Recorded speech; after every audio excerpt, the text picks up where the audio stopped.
Hey friend, it's a new year, and so maybe you're thinking about your goals for the year and considering looking for new opportunities or getting a new job in design. And I'll admit, I think that interviewing for a design role at the moment is pretty competitive, and I've heard from friends it's pretty difficult right now. A lot of companies are hiring right now, which on one hand is good for designers, but on the other hand, I feel like there's a bit of a saturation in the design industry right now where there are a lot of designers who have come out of boot camps, who have recently graduated. So we're seeing a lot of early stage junior designers and a lot of more mid to senior weight level design roles, and that's a bit of a discrepancy.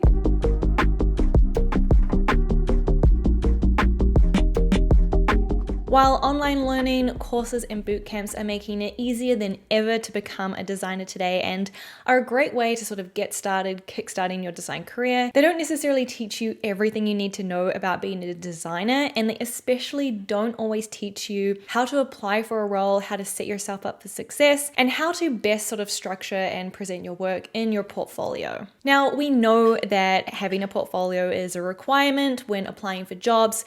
Recruiters and hiring managers are going to want to see samples of your work, and having a portfolio that has all of your projects and case studies is sort of standard and a baseline requirement today. However, what makes a good portfolio? What makes one portfolio stand out from the rest? This is what I want to touch on in this video today. I've done a lot of portfolio reviews in the last year through my mentoring services on Superpair, and so I've seen a lot of portfolios and have realized that there is some common feedback and quick wins that I think could really help you sort of level up your portfolio and get ready for that next job opportunity. And not only that, but I'm also going to show you real life examples of portfolios from designers to give you those tangible examples so you can see how people have applied this advice in practice. Let's do it.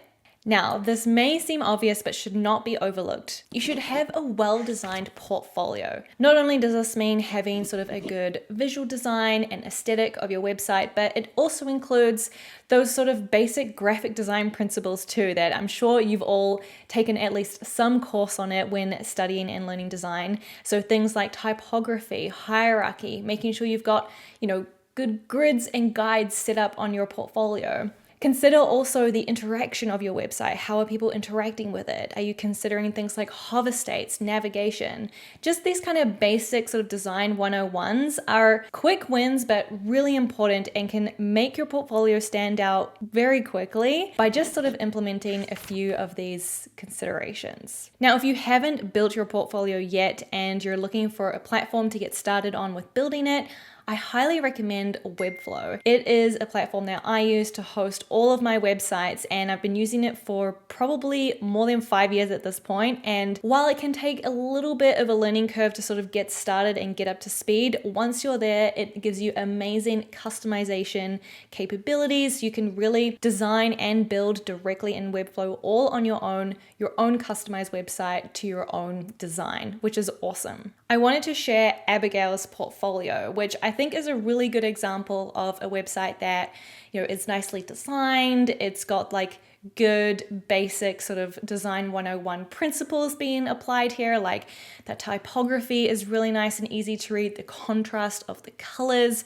She also has really nice interactions and just generally beautiful typography and layout. I like that the cursor is kind of customized here, and also when hovering on sort of navigation menu items, I'm getting a bit of feedback there of a hover state. Simple things like that really can bring your website to life. One area I also recommend focusing on within this topic is your thumbnails. So thinking about your case studies, showing your work on your portfolio, that sort of hero imagery of what's going to be used to represent your project and your case study is really paramount, because this is like the first impression a visitor will have on your work, your skills, your craft, and see that project. So I highly recommend having high fidelity sort of final designs in these thumbnails included inside the relevant device frame. So if it's a mobile project, have it in a mobile phone, for example.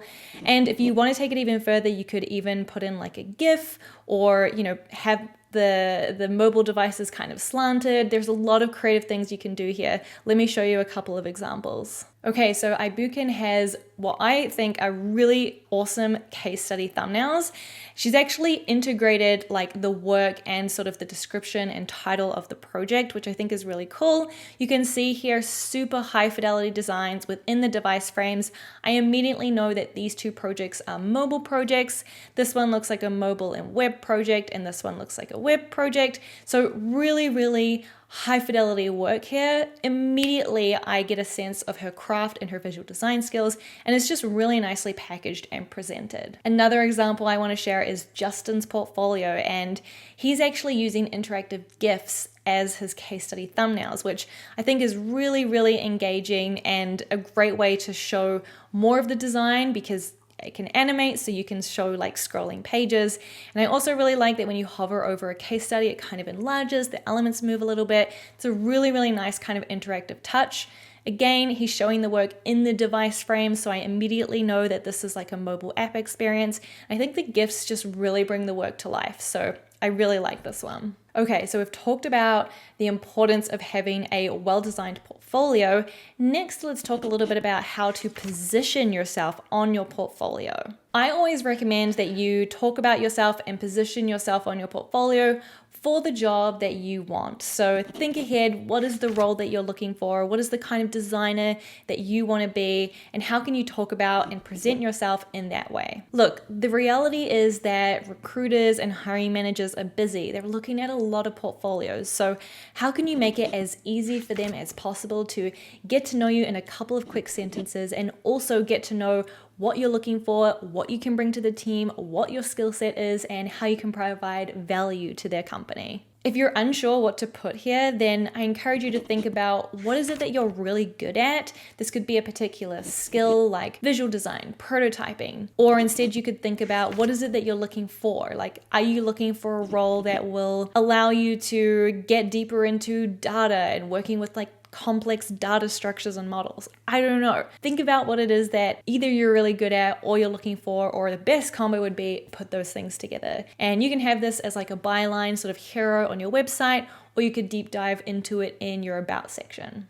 Taking a look at Eileen's website as an example, she introduces herself as a product designer experienced in front-end development, focused on creating design systems for better digital experiences. Now, it is really, really clear from this what Eileen is good at and what the value is she can provide back to a team. So immediately, I know that she's a product designer, she has experience in front-end development, she's also super interested in design systems. So immediately, those are three unique things about Eileen that I know just from this one sentence. She even goes deeper into this in her about page.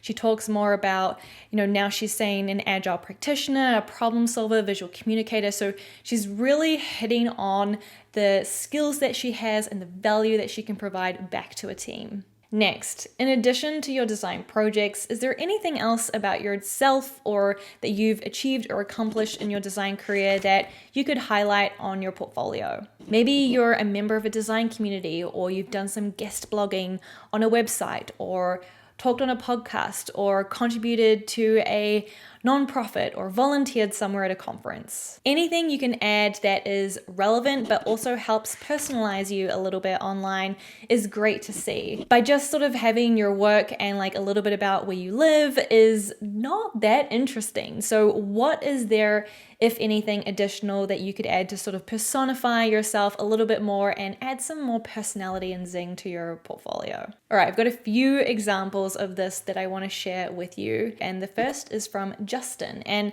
not only does he include a baby photo, which is very unique and very cool, but also if we scroll down, we see that he has a couple of blog posts. So it looks like these are some essays that he's written about design. So it's great to see these kind of side projects that he's done, writing about relevant topics related to design. Back to Eileen's portfolio, on her about page, if we scroll down, she also shares sort of certificates that she's received and also her contributions to sort of like the design community. And so it's cool to see these kind of extracurricular things where it's not just about, where she's worked, but also about other contributions she's had in the design industry. And lastly, heading over to Jamie's portfolio, what I really like is she has this section here of design books that she's read and recommends. And so this is relevant because it's about design, and it also shows me that Jamie invests in reading more about design and studying and upskilling her skills in design. And so I think it's cool that she then shares this back as a resource to visitors on her website. Next, in addition to talking about these sort of extra things on your about page, another thing that I find really interesting to read about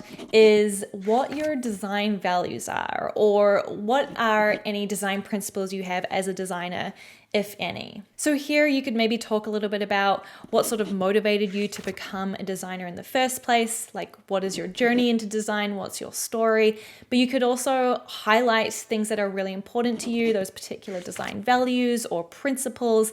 And this is always interesting to see because it's unique about how you like to work as a designer and what you find valuable and what you care about and what is important to you. Kyle, for example, has a whole page on his website dedicated to his personal values.